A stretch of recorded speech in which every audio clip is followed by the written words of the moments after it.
la hora del libro. Hoy vamos a hablar de un libro que no me imaginé leer, pues sí, nunca pensé como que fuera a leer ese tipo de literatura, pero que después de leerlo me pareció demasiado útil y vuelvo y repito, libros como estos son los que deberían colocar en los colegios cuando uno ve esas clases de castellano, español y todo eso.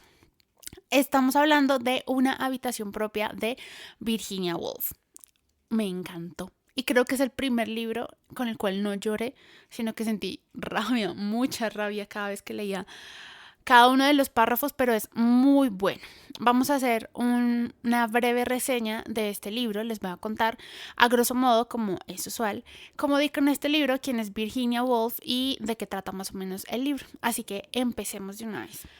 Este libro fue publicado por primera vez en 1929 y realmente es un ensayo basado en 2 conferencias que Virginia dio en la Sociedad Literaria de Newham y la OTA de Girton. ¿Cómo di con este libro? Siempre me gusta mucho contar cómo llegué a los libros. Y este realmente no me lo recomendó nadie, pero cuando fue el boom de la serie de la primera vez, la serie colombiana en Netflix, estábamos viendo la primera temporada con mi esposo y cada capítulo de esta serie tiene el nombre de un libro. Una habitación propia, o sea, el nombre de este libro no necesariamente hace parte de los capítulos de la serie de la primera vez, pero esto ya no es un spoiler porque creo que a este paso ya muchas personas se han visto la primera vez. Está la señora Ana, que es la mamá del protagonista de Camilo. En su casa es una familia pues bastante tradicional para la época, donde don José, que es el papá del protagonista, es el que trabaja, el que provee, el que suple. Y la señora Ana pues quiere como volver a retomar cosas que dejó en pausa después de que se pues quedó embarazada de Camilo.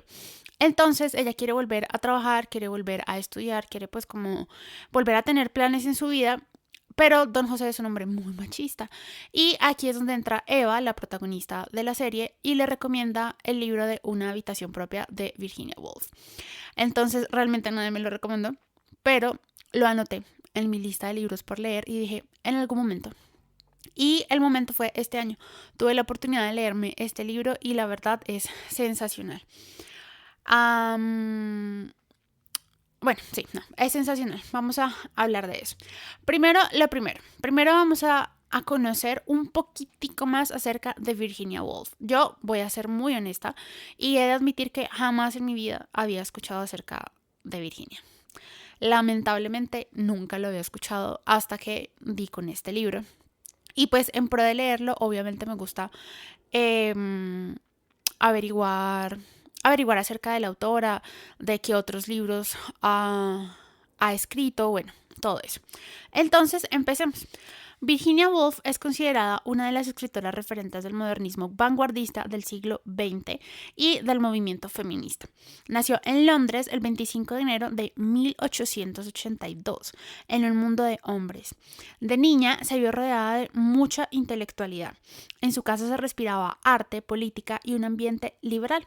Lamentablemente, para su desgracia, solo sus hermanos recibieron educación universitaria, porque irónicamente en su casa se consideraba que las mujeres de la casa deberían quedarse en casa, valga la redundancia, para cuidar de su padre. Sí estudiaron, sí recibieron educación, pero con tutor, no educación formal. A medida que crecía, se enfrentó a diferentes situaciones difíciles. Su madre murió cuando tenía 13 años y 2 años después falleció una de sus hermanas. Pero adicionalmente también sufrió abusos sexuales por parte de sus hermanastros.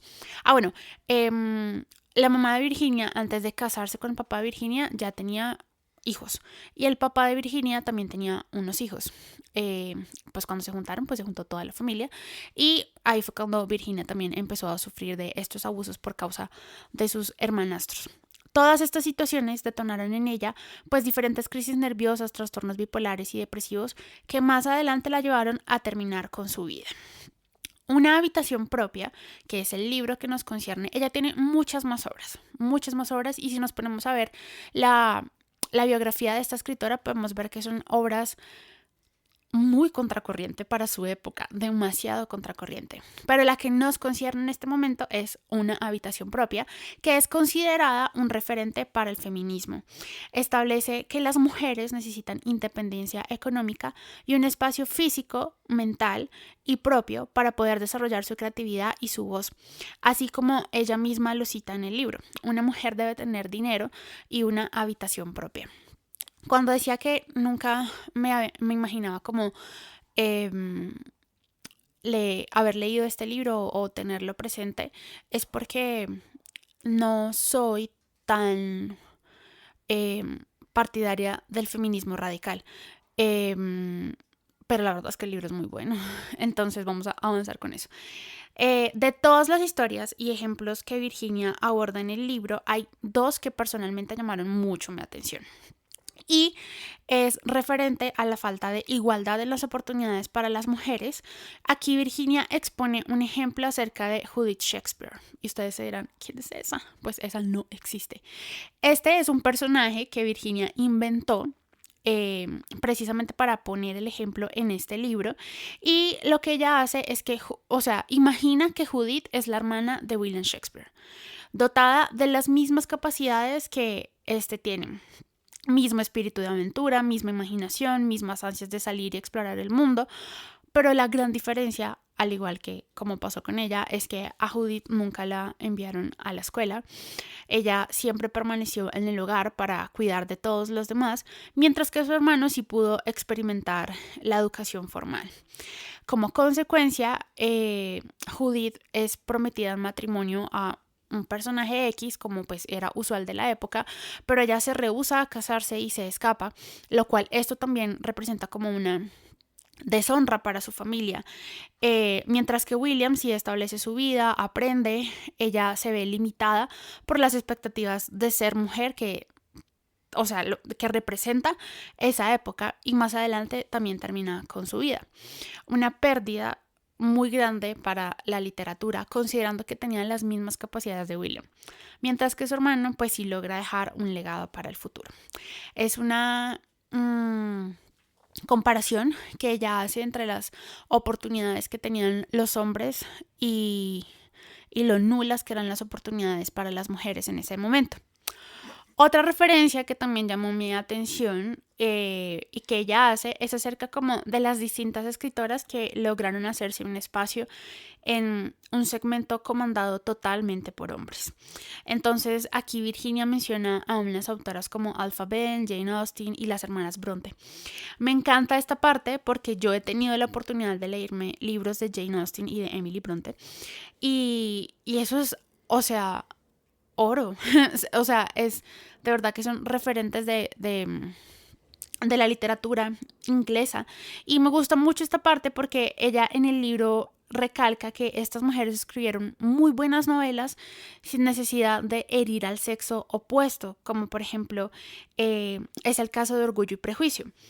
Virginia nota un común denominador a principios del siglo XIX, y es que para esta época ya hay muchos más libros escritos por parte de mujeres. Y algo que me parece como importante a recalcar, y que es algo que ella critica mucho en el libro, es que cuando ella se dirigía como a buscar cosas que las mujeres hubieran escrito, encontraba era muchos hombres escribiendo acerca de mujeres y cosas realmente no tan gratas que no voy a repetir acá, pero pues que de verdad uno dice como, qué despropósito. El caso es que entonces Virginia a principios del siglo XIX nota que hay más escritos de mujeres, sin embargo predomina el género novelístico. Son novelas las que escribe, y añade que quizá esto se debe a que ellas no tenían un espacio propio, sino que precisamente estaban expuestas a todo tipo de interrupciones. Entonces pues por ende no tenían ni tiempo ni concentración para pensar en algo más o en otro género. Para no ir tan lejos, ella pone el ejemplo de Jane Austen, que basado en los diarios de su sobrino acerca de la vida de su tía, pues se evidencia que ella escribió hasta el último de sus días en la sala de estar común, ya que tampoco tenía un espacio propio para escribir. Siempre tuvo cuidado de que no sospecharan de qué era lo que ella estaba escribiendo, y por eso escondía sus manuscritos, y resalta lo irónico que esto representa para un trabajo tan bueno como lo es el de Orgullo y Prejuicio. ¿Por qué esconderse o avergonzarse de algo que iba a ser tan trascendental en la literatura? Pero precisamente eso es lo que ella juzga, como la falta de espacio que tenían las mujeres en ese momento. En días pasados veía un video de una chica, una youtuber, y ella también estaba comentando acerca de este libro y decía una verdad que tal vez ya no es tan latente en muchos lados, pero es una verdad. Y es que una habitación propia narra todas las desigualdades que las mujeres tenían para esa época. Y si bien es cierto que hoy en día de esta parte del mundo, en la sociedad actual en la que estamos, podemos sentirnos aliviadas ante tanta libertad que tenemos, hay muchas mujeres del otro lado que siguen sin tener una habitación propia, muy cohibidas, porque pues si bien es cierto que la violencia ya no se ve de la misma manera que antes, la violencia de género sigue existiendo y la desigualdad sigue existiendo. Como decía al principio, a diferencia de los otros libros, con este no lloré, no boté ni una lágrima. Solamente me dio mucha rabia cuando llegaba a puntos y partes donde ella citaba a diferentes autores que escribían acerca de las mujeres y eran cosas realmente supremamente incoherentes. Me dio rabia, pero a la vez me dio alivio de no vivir en esa época, o al menos no experimentar ese tipo de desigualdad tan directa. De verdad que fue como un alivio. Y después de ver el video que mencioné ahorita hace un momento, también nostalgia de pensar en todas aquellas mujeres que aún siguen anhelando una habitación propia. Como decía, este es el tipo de libros que deberían enseñar en los colegios, más allá por implementar ideologías o cosas así, es simplemente cultura general, es entender pues que en este momento disfrutamos de muchas cosas que muchas no tuvieron y tal vez muchas todavía no tienen. Es más allá, sí, como de adoctrinar, es entender la historia y ampliar nuestra visión y tal vez valorar aquello por lo que tantas mujeres lucharon y que nosotras hoy gozamos. Como es usual, voy a leerles una parte del libro para que también se hagan a una idea. Pues les gusta tanto como a mí. A mí de verdad me gustó mucho. Y como les digo, nunca pensé leerme un libro de esta, o sea, como de esta tónica, de este tipo de literatura feminista, pero la verdad es que muy, muy bueno. Entonces, vamos a leer. Pero volvamos a lo que nos ocupa. Aphra Behn probó que era posible ganar dinero escribiendo mediante el sacrificio, quizá de algunas cualidades agradables, y así poco a poco el escribir dejó de ser señal de locura y perturbación mental y adquirió importancia práctica. Podría morirse el marido o algún desastre podía sobrecoger a la familia. Al ir avanzando el siglo XVIII, cientos de mujeres se pusieron a aumentar sus alfileres o a ayudar a sus familias apuradas, haciendo traducciones o escribiendo innumerables novelas malas que no han llegado siquiera a incluirse en los libros de texto, pero que todavía pueden encontrarse en los puestos de libros de lance de Charing Cross Road. La extrema actividad mental que se produjo entre las mujeres a finales del siglo XVIII, las charlas y reuniones, los ensayos sobre Shakespeare, la traducción de los clásicos, se basaba en el sólido hecho de que las mujeres podían ganar dinero escribiendo. El dinero dignifica lo que es frívolo si no está pagado. Quizá seguía estando de moda burlarse de las marisabidillas con la manía de garabatear, pero no se podía negar que podían poner dinero en su monedero. Así pues, a finales del siglo XVIII se produjo un cambio que yo, si volviera a escribir la historia, trataría más extensamente y consideraría más importante que las cruzadas o las guerras de las rosas. La mujer de la clase media empezó a escribir.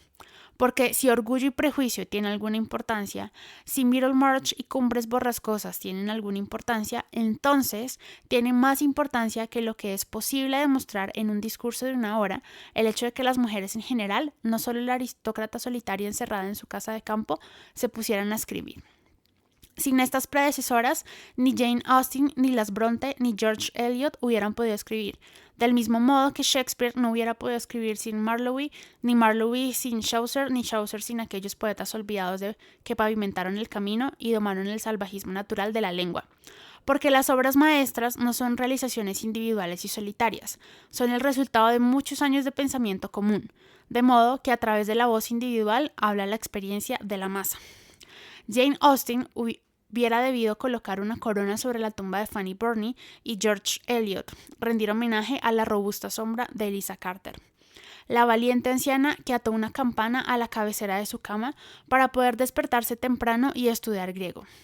Todas las mujeres juntas deberían echar flores sobre la tumba de Aphra Behn, que se encuentra escandalosa, pero justamente en Westminster Abbey, porque fue a ella quien conquistó para ellas el derecho de decir lo que les parezca. Es gracias a ellas, pese a su fama algo dudosa y su inclinación al amor, que no resulta del todo absurdo que yo os diga esta tarde, ganad 500 libras al año con vuestra inteligencia. Muy bueno, de verdad, muy bueno. Es un libro de verdad muy fácil de leer, es muy corto, solo tiene 154 páginas.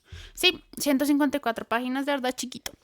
Se puede leer en un fin de semana, es demasiado corto, un fin de semana en el que uno quiera relajarse, culturizarse, creo que es muy, muy apropiado.